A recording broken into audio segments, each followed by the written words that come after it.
Bonjour à tous, je suis ravi de vous retrouver dans cette nouvelle vidéo. Je suis François Bartomeuf, vous êtes sur la chaîne Astrosciences et cette vidéo fait suite à une vidéo que j'ai déjà publiée il y a quelques temps sur le grand bouleversement des énergies mondiales, bouleversement qui nous attend durant les années 2024 à 2026 puisque bien, en astrologie mondiale, eh bien, plusieurs planètes lentes vont changer de signe quasiment en même temps, donc dans un temps très court, en un temps de 3 ans. Et à chaque fois que cela se produit, eh bien, nous vivons des périodes de grands changements au niveau géopolitique mondial. Donc la dernière fois que nous avons connu un changement pareil, c'était durant les années 2000 à 2003, et vous en souvenez peut-être certainement d'ailleurs, ces années ont été marquées par des événements très important, et notamment les attentats du World Trade Center, le début de la guerre en Afghanistan, et finalement une redéfinition des échanges mondiaux, des rapports de force également entre les pays du monde. Donc vraiment une période très intense, une période de grands changements qui va s'ouvrir entre 2024 et 2026. Donc je vous renvoie à cette vidéo donc pour avoir plus de détails. Dans cette vidéo, ce que nous allons faire, c'est que nous allons essayer de reprendre le fil de ce que nous avons vu précédemment et essayer d'aller plus loin, de comprendre également les conséquences de ce que cela pourra produire justement dans le monde. Donc nous verrons plusieurs thèmes, puis nous nous laisserons guider aussi. Voilà, je laisse une grande marge de manœuvre dans cette vidéo pour étudier des choses qui vont peut-être me sauter aux yeux en regardant certains thèmes, etc. Ok, donc on va revenir sur ce qui se passe et donc sur ce grand bouleversement des énergies mondiales entre 2024 et 2026. Alors qu'est-ce qui se passe?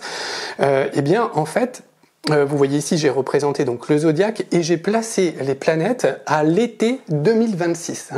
Nous sommes précisément ici, dans cet instantané, en le 21 juillet 2026. C'est pas cette date-là précisément qu'il faut retenir, mais c'est l'été 2026.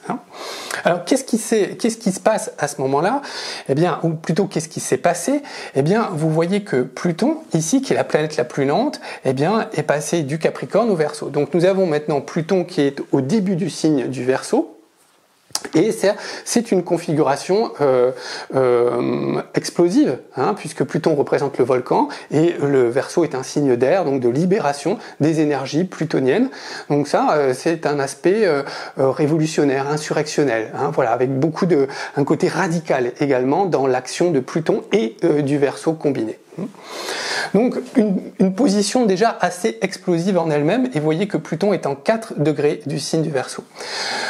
Également, eh bien, ces deux planètes ici, vous voyez Neptune et Saturne, qui sont deux planètes lentes, qui concernent donc l'astrologie mondiale, eh bien elles sont passées du signe des Poissons au signe du Bélier. Elles ont fait cette transition au cours de l'année 2025, et là, à partir du printemps 2026, ça y est, elles sont toutes les deux dans le signe du Bélier.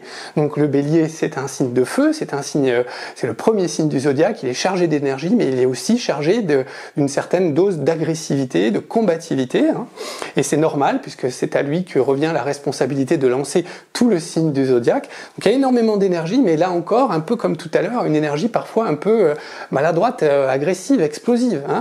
Alors Neptune n'est pas très bien dans le signe du Bélier, puisque Neptune est la planète des Poissons, c'est une planète normalement calme, qui représente la spiritualité, qui représente la religion, et ici, dans le signe du Bélier, effectivement, on peut tout à fait s'attendre à une intensification, je dirais, des conflits sur des bases religieuses, des guerres de religion accentuées, ce qu'on a déjà au Moyen-Orient aujourd'hui, quelque part, ce que l'on a déjà aussi dans notre Occident, ici, ça bouillonne également. Et bon, et bien ça risque très fortement de s'intensifier avec Neptune, qui, vous le voyez, elle aussi est en 4 degrés à ce moment-là, en 4 degrés du Bélier, donc en écho à 4 degrés de Pluton dans le signe du Verseau.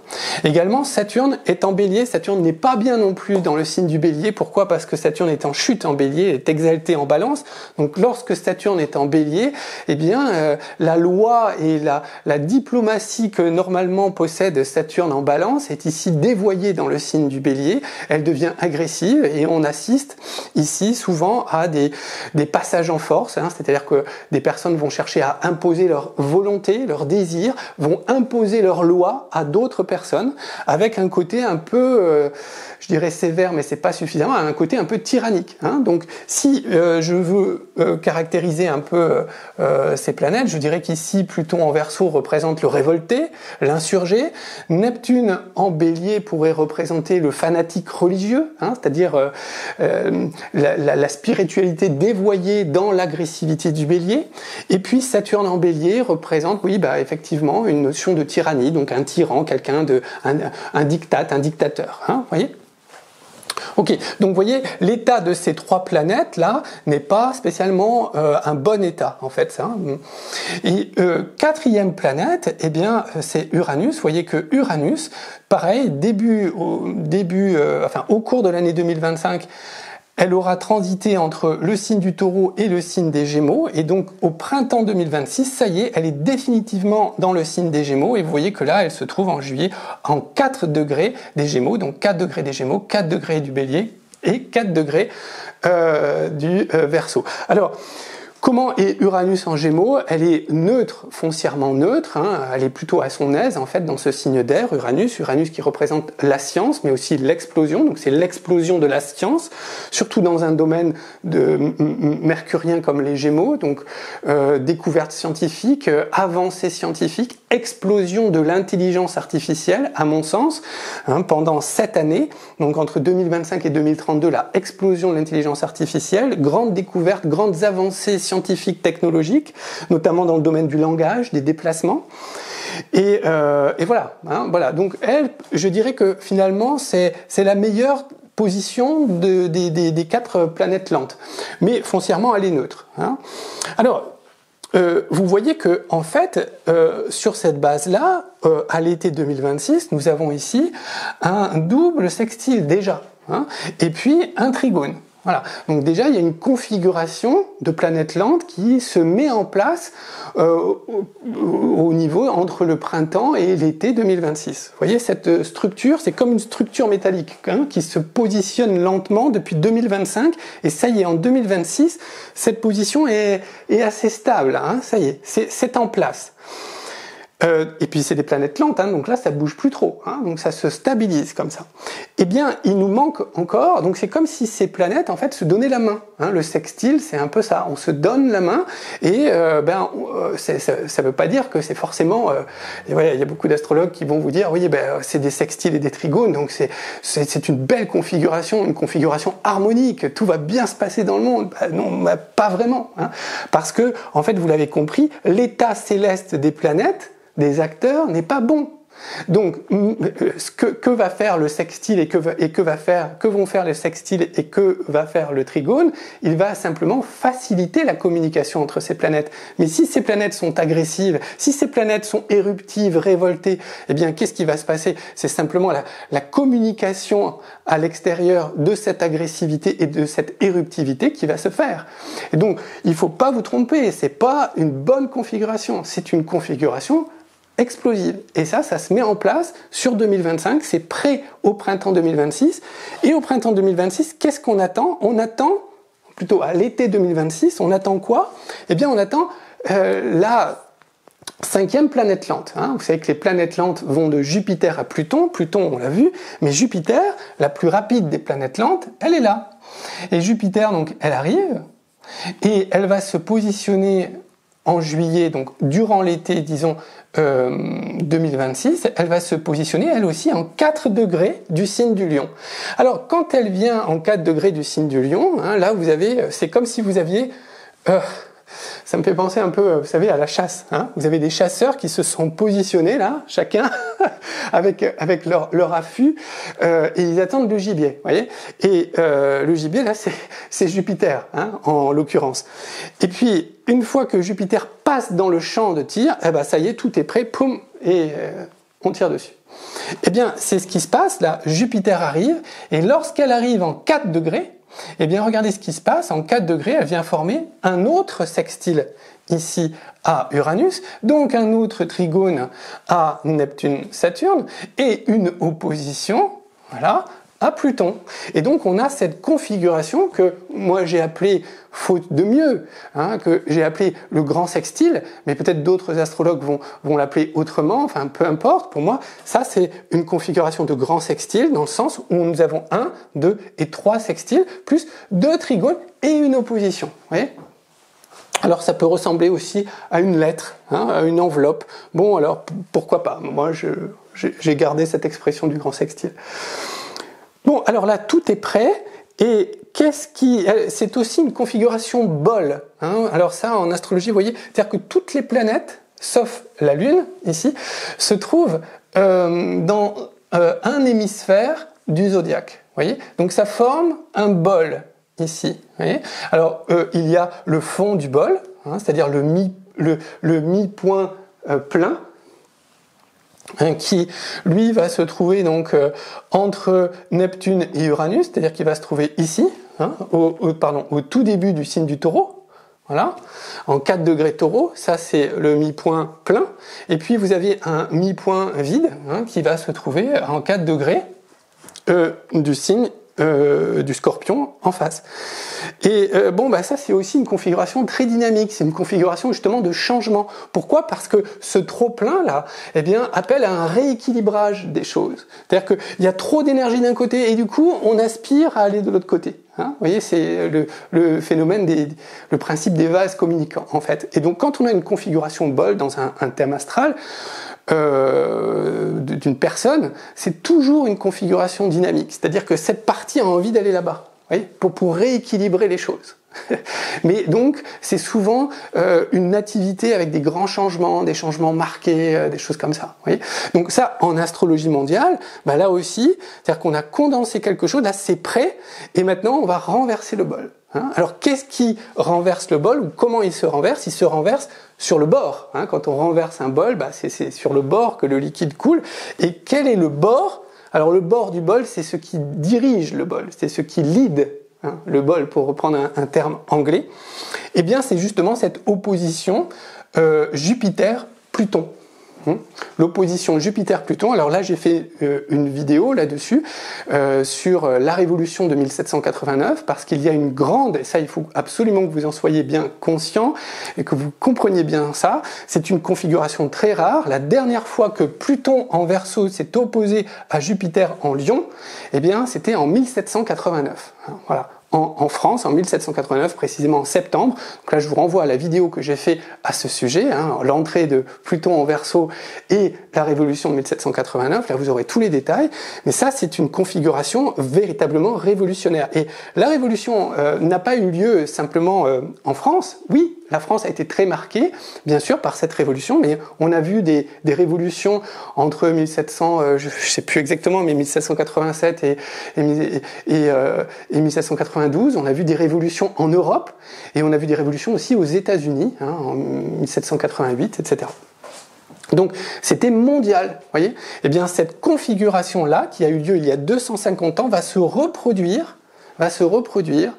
à l'été 2026. Hein, donc aussi bien potentiellement pour la France que pour d'autres pays dans le monde. Mais celle-ci va être... Ce que je veux vous montrer, c'est que tout cela ne vient pas de nulle part, hein, c'est le fruit d'une mise en place lente des planètes lentes, justement, qui vont amener à cette configuration et qui vont soutenir cette configuration. C'est-à-dire que Pluton, là, le révolutionnaire, il va soutenir ici Neptune, le fanatique religieux, et la religion va soutenir la révolution ici, vous voyez, d'une certaine manière. Et puis, les nouvelles technologies, l'intelligence artificielle ici d'Uranus va servir la cause religieuse et va servir la cause révolutionnaire. Et la révolution, qui est un peu radicale ici, va utiliser des moyens radicaux, peut-être en utilisant l'outil de l'IA, pour justement amener des transformations dans le monde, des changements de régime, vous voyez. Donc c'est une forte instabilité qui arrive ici.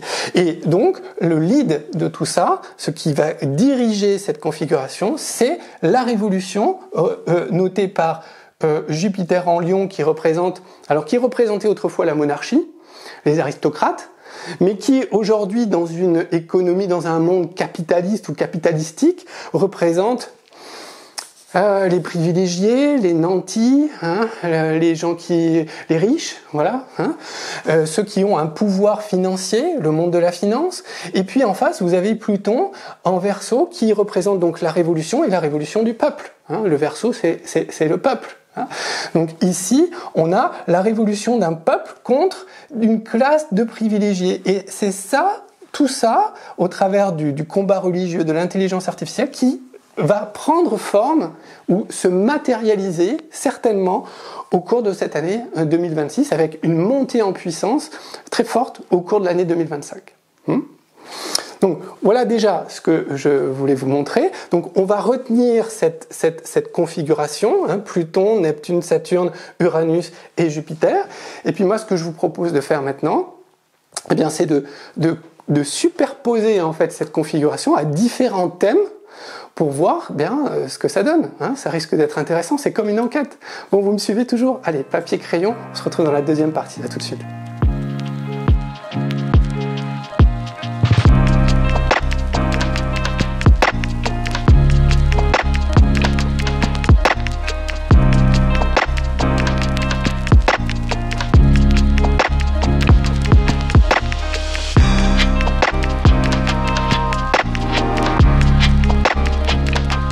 Merci d'être là pour cette deuxième partie. Bien écoutez, on va se laisser une grande marge de manœuvre. Moi, je vais essayer de projeter donc la configuration que l'on a vue sur différents thèmes. Et puis on va bien voir ce que ça donne. Hein. Vous êtes prêts? Allez, on fait comme ça. Alors ici, voilà, le premier thème qui me vient à l'esprit, c'est le thème d'Emmanuel Macron, c'est le chef de la France. Hein. C'est notre président bien-aimé, celui qui nous veut du bien. Donc c'est à lui qu'il faut s'adresser en priorité. Et on va regarder comment cette configuration vient se superposer sur son thème astral. Eh bien, vous voyez que Emmanuel Macron, donc ça c'est le thème d'Emmanuel Macron, là, hein, vous avez ces planètes ici, et puis vous retrouvez, et vous retrouverez par la suite également, vous voyez, Pluton, donc ça on a vu, Pluton, donc nous sommes toujours ici en juillet 2026. Hein. Donc Neptune est en 4 Bélier, Uranus est en 4 Gémeaux et Jupiter est en 4 Lion. Hein. Donc ça, voilà, c'est du connu maintenant. C'est du connu. Et là, vous avez le thème d'Emmanuel Macron. Donc, qu'est-ce qu'on voit? Bien, on voit que l'opposition qui lead le bol, qui dirige le bol ici entre Pluton et Jupiter, se trouve sur son axe ascendant-descendant. Hein? Donc on a forcément cette révolution potentielle, ces énergies de révolution qui vont concerner directement le président lui-même. Il va être, disons, aux premières loges, hein, Pluton dans sa maison 1, pour assister à cette forme de révolution. Hein, ça, c'est ce qu'on peut déduire de cette position. Ça va le toucher directement. Alors, c'est aussi lui qui, en France, a été un acteur plutonien, hein, vous savez, Pluton, le pouvoir, l'incarnation du pouvoir, avec un côté oppressif, un peu oppresseur plutôt, hein, sur son propre peuple. Hein. Et du coup, je vous avais parlé du retour de bâton. C'est vrai que depuis 2023, on commence à voir, depuis début 2024, fin 2023, début 2024, ça a commencé pratiquement à l'été, eh bien, on s'aperçoit que, en fait, le retour de bâton de Pluton est en train progressivement de monter en puissance. Hein, vous voyez, donc au niveau des élections européennes qui, au moment où je fais cette vidéo, n'ont pas encore eu lieu, mais on imagine ce que ça va donner. Donc là, c'est un désaveu du président. La situation en Nouvelle-Calédonie qui, aujourd'hui, est en train de se dégrader, qui, à mon avis, va continuer à se dégrader parce que ça a pourri depuis trop longtemps. Il y a eu trop de mépris, en fait. Hein. On a laissé faire, on ne s'est pas intéressé à ces personnes hein, depuis tant d'années. Donc là, c'est pas parce qu'on vient passer 17 heures que tout va être réglé. Donc bien entendu, ça va s'accentuer, ce retour de bâton plutonien, il n'en est qu'au début. Hein. Et là, je pense qu'il va y avoir une forme de culmination donc durant l'année 2026 et certainement au milieu de l'année 2026. C'est une année difficile pour le président Macron à ce moment-là. Hein. Ça, c'est très clair. Ok, Bon, c'est tout, il y a beaucoup de choses, mais je vais m'arrêter là, j'ai déjà fait une vidéo là-dessus, donc simplement pour vous montrer que cet axe va le toucher directement, le président, à ce moment-là. Bon, alors maintenant, je vais comparer les choses avec le thème de Donald Trump. Alors, ça peut être intéressant. On va regarder ce que ça donne. Alors, je vais prendre le stylo. Donc, voilà. Ici, vous avez le thème d'Emmanuel Macron. On vient de le voir. D'accord, avec l'opposition Pluton-Jupiter. Ici, vous avez le thème de Donald Trump. Bon, vous voyez que cette opposition Pluton-Jupiter, ici, ça se passe dans la maison 6, maison 12. C'est pas vraiment angulaire, ça ne concerne pas véritablement une planète. Il n'y a pas de conjonction avec Uranus, pas de conjonction avec Neptune-Saturne. Donc, vous voyez, ça va beaucoup moins le concerner, c'est-à-dire cet aspect révolutionnaire. S'il est effectivement président des États-Unis à ce moment-là, il a beaucoup de chances d'être élu président et d'être président en 2026. Vous voyez, il n'y a pas...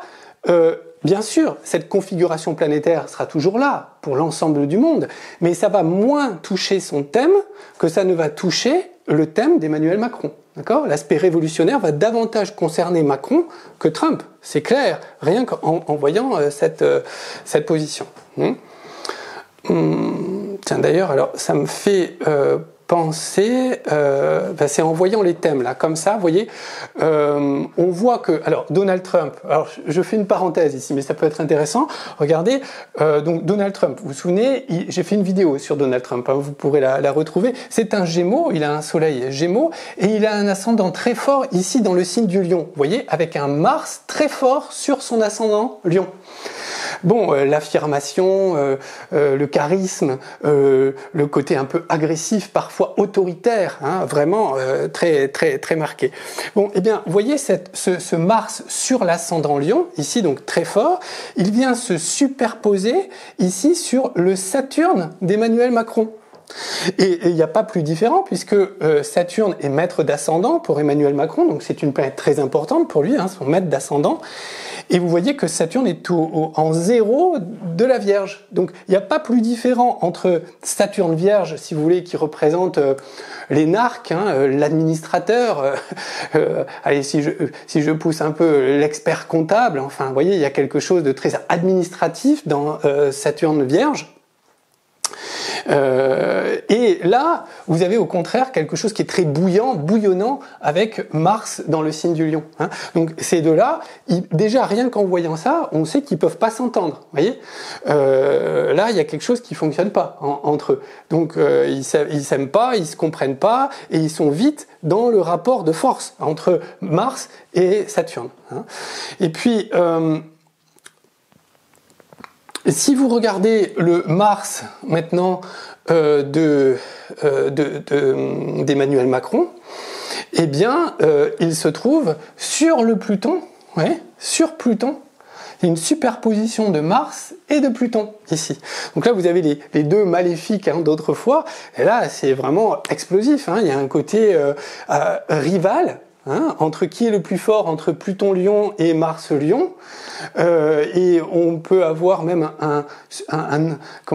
une surenchère dans l'action extrême, dans cette recherche de domination réciproque entre les deux, hein, entre Mars en Lion et Pluton-Lion. Hein. Donc là aussi, ça fonctionne pas vraiment bien. Hein. Et puis alors, autre chose qui est potentiellement marquant ici, c'est que vous voyez dans le thème d'Emmanuel Macron, donc la Lune, ici, est maître de la maison 7. Donc la maison 7, c'est les unions, les associations. Donc la Lune, c'est la femme. Mais ici, c'est doublement la femme et l'épouse, puisque la Lune est maître de la maison 7. Vous voyez ? Donc, la maison 7 étant en Cancer, la Lune est maître de la maison 7, et la Lune est en Taureau ici. Donc, et vraiment, cette Lune ici, alors pour un homme politique, c'est le peuple, hein, c'est la foule, le parti, la masse, les Français, pour un président. Mais bien sûr, Lune maître de la maison 7, c'est aussi son épouse, c'est donc aussi Brigitte Macron qui est représentée par la Lune ici. Hein. Alors, vous voyez cette Lune qui est déjà bien chahutée par Uranus, ici, en en Scorpion, Uranus en Scorpion, qui fait donc écho à Pluton en Verseau. Hein. Vous voyez que c'est un peu la même chose. Si donc il y a déjà un aspect révolutionnaire. Ici, c'est un aspect révolutionnaire. Il a un billet de naissance d'une révolte du peuple contre lui. Hein. Ça, c'est Lune qui représente le peuple pour un homme politique, pour un président, opposé à Uranus en Scorpion qui représente la révolte, l'insurrection, la révolution. Hein. C'est d'ailleurs le titre de son livre qui, à mon avis, est prémonitoire pour 2026. Mais au niveau de la femme, eh bien, on peut avoir une épouse qui s'est séparée de sa famille ou qui a eu des grands changements dans sa vie. Vous voyez, au niveau familial, il y a eu une explosion familiale. Donc certainement, son divorce pour se mettre avec Emmanuel Macron, et ça a dû être très conflictuel vis-à-vis de sa propre famille. Enfin, là, on retrouve beaucoup de choses de l'histoire de Brigitte Macron, en fait, dans cette lune opposée Uranus. Hein. C'est vrai, mais ce que je veux vous montrer, c'est aussi ça. Vous voyez, puisqu'on parlait de Mars, eh bien, on a un carré entre cette Lune et Mars en maison 7. Alors là, on dit que la Lune est blessée par Mars, c'est-à-dire que Mars vient ici blesser, hein, la flèche de Mars vient ici blesser la Lune, ici.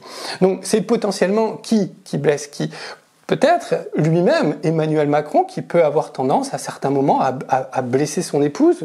C'est possible de manière involontaire, hein, mais ça peut être verbal, hein, tout ça, des remarques ou des choses comme ça.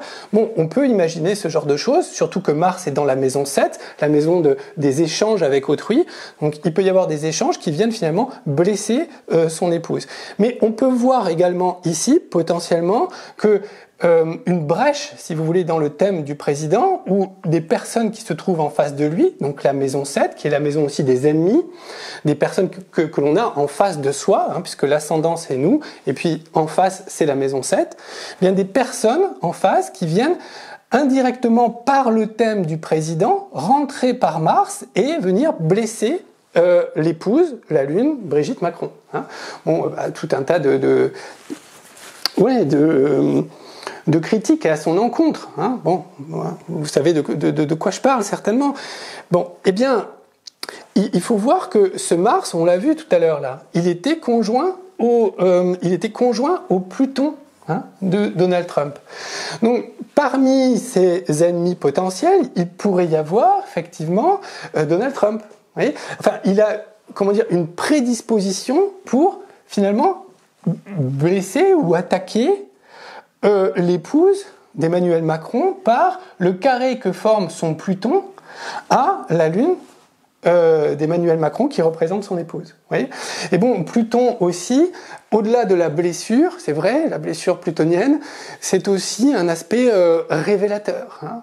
C'est l'enquêteur, c'est plonger dans les profondeurs pour révéler des choses, et des choses qui vont être potentiellement blessantes pour la première dame. Hein. Donc ça, potentiellement, je le dis, je vais refermer cette parenthèse, je ne pensais pas qu'elle allait être aussi importante, mais il y a entre ces deux quelque chose qui ne fonctionne pas, qui est de l'ordre de la rivalité, de la compétition, de qui gagnera, qui va être le plus fort, mais il y a aussi un côté, un aspect qui permettrait, si vous voulez, à Donald Trump de blesser ou de révéler certaines choses blessantes à l'égard de la première dame, en l'occurrence la Lune représentée par maître de la maison 7 dans le thème d'Emmanuel Macron. Vous voyez ? Bon, je referme cette parenthèse, je reviens ici. Qu'est-ce qu'on a dit ? On a dit que la configuration du grand sextile en 2026 était plus marquée pour le thème d'Emmanuel Macron et donc par conséquent pour la France que apparemment pour les États-Unis dans le thème de Donald Trump.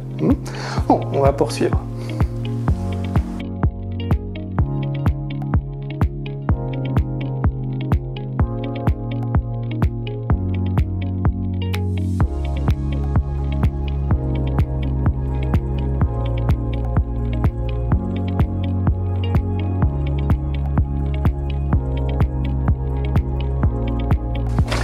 Vous êtes toujours là ?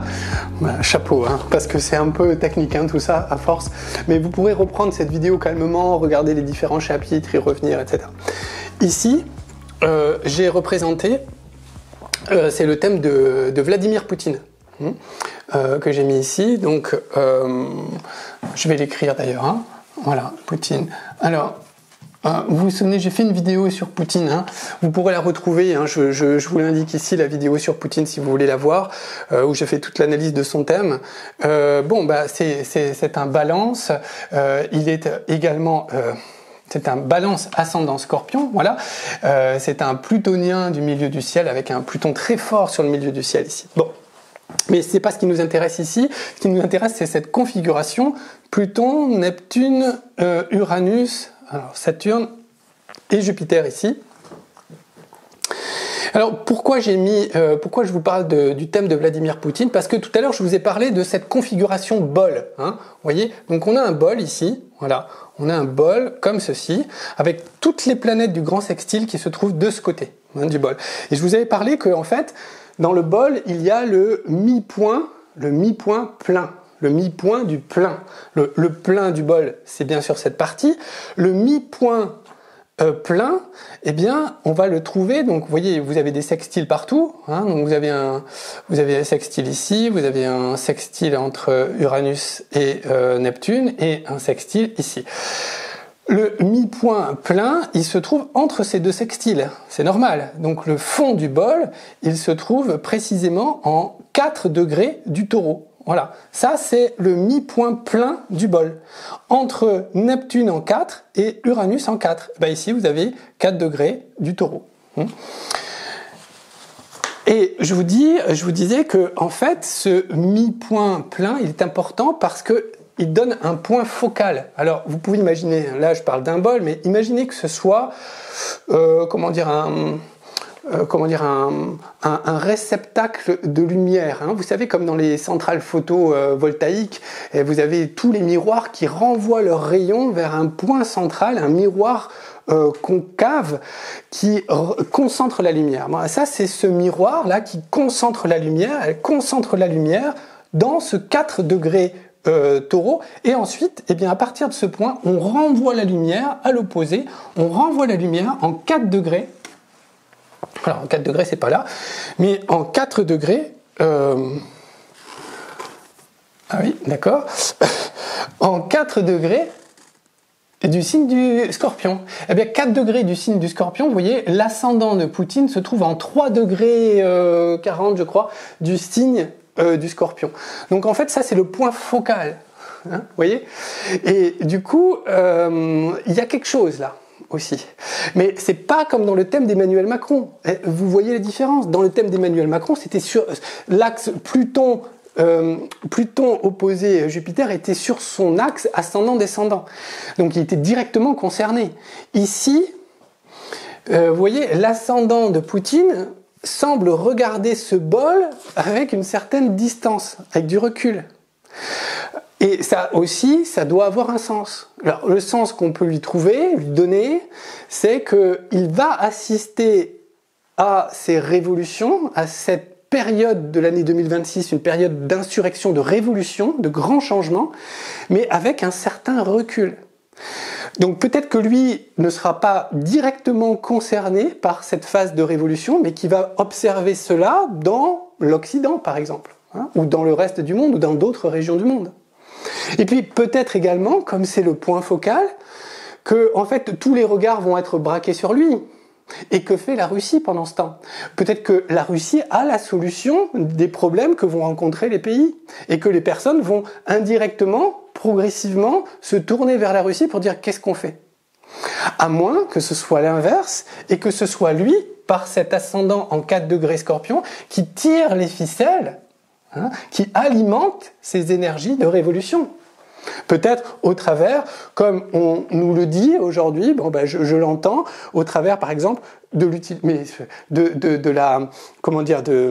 côté cyber, hein, de l'intelligence artificielle appliquée à la communication au numérique, justement, alors peut-être pour insuffler, pour intensifier les révolutions dans l'Occident. Par exemple, hein, en sachant qu'il n'est pas le seul à utiliser l'intelligence artificielle pour manipuler les opinions, hein, bien entendu, hein, loin de là.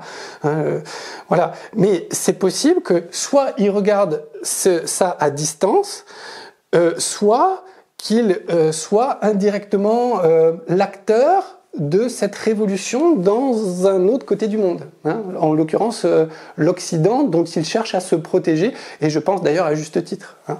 Donc c'est potentiellement ça qui va se passer dans le thème de Vladimir Poutine à ce moment-là. Mais on voit bien que c'est, vous voyez, hein, c'est complètement différent. Ça se passe chez nous, et lui il est là. Vous voyez ? Bon, alors je trouvais que c'était intéressant de vous montrer ça. On va voir encore quelques autres thèmes hein, qui me paraissent intéressants. Voilà, vous êtes toujours avec moi. Donc ici, j'ai maintenant représenté le thème. Alors c'est plus le thème d'une personne, c'est le thème d'un État. Hein. Alors toutes les données ici, vous pourrez les retrouver. Je vous les mettrai en descriptif de cette vidéo. Elles viennent principalement du site AstroThem, qui est un site que j'utilise justement pour avoir des coordonnées de naissance et qui est un site internet qui est très fiable, hein, justement sur tout ce qui est date de naissance et également naissance des États. Donc ici, en l'occurrence, c'est le thème de l'État d'Israël qui a été pris au moment de la déclaration d'indépendance d'Israël en 1948. Donc d'ailleurs, je vais écrire ici. Donc ça, c'est le thème d'Israël. Hop, voilà. Ok. Je ne vais pas analyser ce thème. Hein. C'est pas l'objet. Encore une fois, l'objet, c'est de voir comment cette configuration du grand sextile va venir impacter ce thème astral. Eh bien. En fait, là, vous voyez, au niveau conjonction, ce qui saute aux yeux, c'est cette conjonction de la Lune, ici, avec Jupiter en transit. Bon, c'est... Comment elle est ça se passe dans le signe du Lion, c'est vrai. Alors, pour le thème d'un pays, la Lune est très importante, hein, parce que la Lune représente le peuple de ce pays. Bon, et ce peuple de ce pays, comment il est indiqué ici? Il est marqué, vous voyez, il est dans un amas planétaire au niveau natal. Il est conjoint à Pluton et conjoint à Saturne. Hein, donc c'est très difficile. Donc on voit déjà que c'est pas un bon thème astral. Enfin, si les Israéliens, mais ils ont déjà toute la vérité, je pense. Donc ils n'ont pas besoin de l'astrologie pour retirer l'astrologie occidentale, pour retirer des informations. Mais je veux dire, signer un acte d'indépendance d'un pays avec cette configuration, moi je serais représentant du pays, je dirais, écoutez, là j'ai piscine, hein, je vais faire autre chose, et puis on signera un peu plus tard, hein, dans 3-4 jours, quand ça se sera passé. Parce que là, cette configuration, elle est très mauvaise pour le peuple du pays. Vous avez déjà un peuple en souffrance et qui est soumis à des crises, à des traumatismes, à des épreuves, Saturne et Pluton, vous voyez. Bon, c'est fait, c'est comme ça, hein, c'est le ciel qui a fait les choses de cette manière, donc ok, maintenant on fait avec. Et qu'est-ce qui va se passer en 2026 ? On voit que Jupiter passe sur cette Lune. Un transit de Jupiter sur la Lune, en soi, foncièrement, c'est pas mauvais, c'est même plutôt un transit bien, bon, agréable. Souvent, pour un thème individuel, ce sont des bons moments passés en famille, un peu carpe diem, vous voyez, on se fait plaisir, c'est des moments d'apaisement, de détente, bon.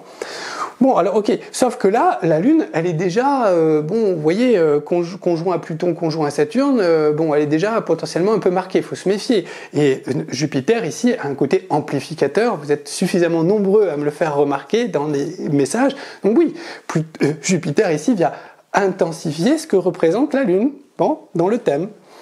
Mais vous voyez qu'au même moment, eh bien, Pluton viendra à l'opposé de cette Lune, alors que Pluton était conjoint à la Lune au moment de la naissance de l'État d'Israël. Donc ça, je ne dis pas que ça aura forcément lieu et qu'il y aura forcément un moment difficile ou un traumatisme pour Israël en 2026, mais compte tenu de cette configuration, c'est tout à fait possible et je dirais probable. De quelle manière ? On peut s'attendre ici, vous vous souvenez de Neptune en bélier, les guerres de religion, le fanatisme religieux, Saturne également en bélier, j'impose ma loi, je passe outre la loi internationale, outre la diplomatie, hein, vous voyez. J'utilise des moyens modernes, la science, la technologie, et là, peut-être que Pluton opposé Lune peut donner, par exemple, de nouveaux attentats. Hein. Ça, c'est tout à fait possible, qui viennent justement blesser, meurtrir la population israélienne à ce moment-là. hein. C'est plutôt dans ce sens-là, ici plutôt victime de Pluton, plutôt que acteur, hein. Vous savez que là, en ce moment où je vous parle, c'est plutôt Israël qui est en train d'opprimer les Palestiniens en ce moment. Mais vous savez, hein, ça se renverse, hein, je ne jette pas la pierre. Hein. En ce moment, c'est plutôt Israël qui domine. Voilà, suite à des attentats où elle avait déjà subi, et ainsi de suite. Ben là, c'est plutôt un moment où elle risque de subir, où la population israélienne risque de subir des attaques ou des attentats de la part d'autres puissances étrangères. Hein. Bon, donc ça, ce sera également à surveiller. Voilà, ok. On va regarder un autre état. Bon, c'est sans fin, hein, parce que là, qu'est-ce qu'on est en train de faire? On est en train de chercher une aiguille dans une meule de foin. C'est-à-dire que on a l'aiguille, on sait comment elle est. Hein. L'aiguille, c'est quoi? C'est cette configuration du grand sextile. Ici, voilà. Hein. Donc ça, on connaît. Mais après, trouver cette aiguille dans une meule de foin qui est l'ensemble des thèmes du monde entier, eh ben ça c'est quasiment impossible. Hein. Vous pouvez, c'est comme prendre un verre pour écoper la mer. Hein. Pour vider la mer, hein. C'est impossible. C'est trop vaste. Donc on ne peut faire que du coup par coup. Et là, dans cette modeste vidéo, ben, je vous présente juste quelques thèmes sur lesquels la configuration de 2006 pourrait avoir un impact. Hein. Mais je ne vous dis pas que ça aura forcément un impact et je ne peux pas vous dire de quelle manière et pas avec certitude. Et certainement qu'il y a beaucoup d'autres thèmes de personnalité ou d'état qui peuvent être plus impactés que ce que je vais vous montrer. Hein, mais ici, donc, le thème que j'ai représenté, c'est l'état de New York. Voilà, l'état de New York. Voilà, New York.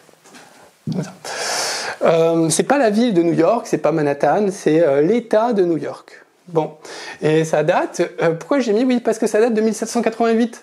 Et je vous en parlais au début de cette vidéo. Hein, vous savez, c'était la période des grandes révolutions. Toute cette période autour de 1788-1789. Eh bien, là, vous voyez, aux États-Unis, c'était la déclaration d'indépendance, hein, de l'État de New York. 1788. Bon, alors, qu'est-ce qui se passe à ce moment-là? On va pas tenir compte de l'heure, parce que l'heure en 1788... Mais, donc, vous pouvez oublier l'ascendant, la position des maisons. On va retenir juste la position des planètes. Et qu'est-ce qui est important de voir? C'est que vous avez un Soleil ici, qui est en 4 degrés du Lion, et donc qui est conjoint à Neptune. Et puisqu'il est conjoint à Neptune, il est sextile à Uranus, il est trigone à Neptune, il est opposé à Pluton. Vous voyez?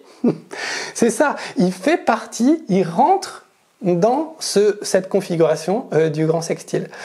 Donc là, eh bien, un peu comme tout à l'heure avec la population d'Israël, ici, l'identité, le soleil de cet état de New York peut à ce moment-là, au cours de l'année 2026, au cours de l'été 2026, vivre eh bien, un choc plutonien, un traumatisme, une attaque, un attentat. Voilà. Ça, c'est possible étant donné cette configuration. Un attentat potentiellement religieux ou une cyberattaque de l'État, voyez, qui concerne soit directement la ville de New York, soit l'ensemble de l'État, soit un monument ou un lieu représentatif de cet état de New York, donc conformément au soleil qui représente l'identité d'un thème astral.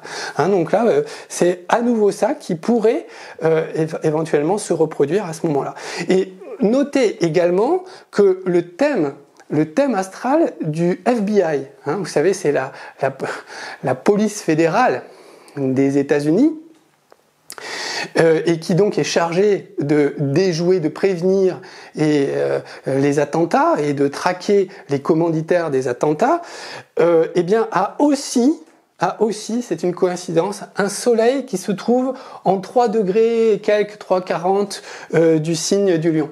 Donc si vous voulez, il y a un lien potentiel entre le thème du FBI et le thème de cet état de New York par leur soleil qui se trouvent tous les deux au degré près sur la pointe de cette configuration du grand sextile, donc sur Jupiter, et en en opposition à Pluton. Donc vous voyez, il pourrait y avoir un attentat et des responsabilités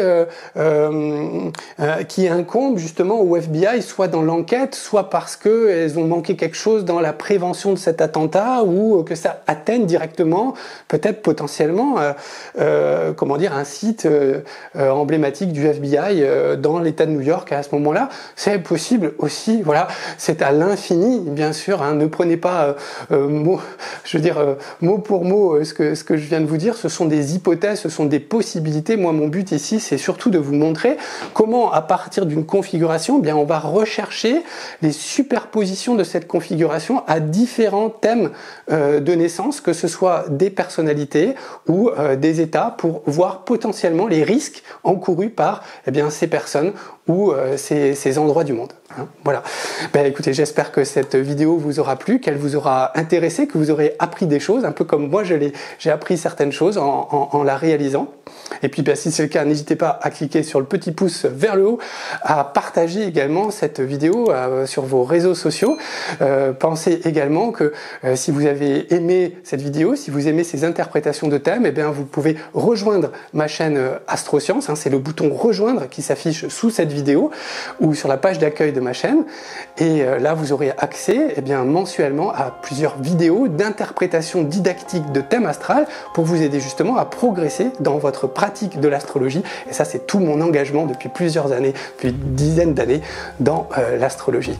Voilà, je vous remercie beaucoup pour votre attention et puis vos partages, et moi je vous dis rendez-vous dans quelques jours, quelques semaines, dans 2 semaines pour une prochaine vidéo donc sur Astroscience. Merci beaucoup, à bientôt, au revoir.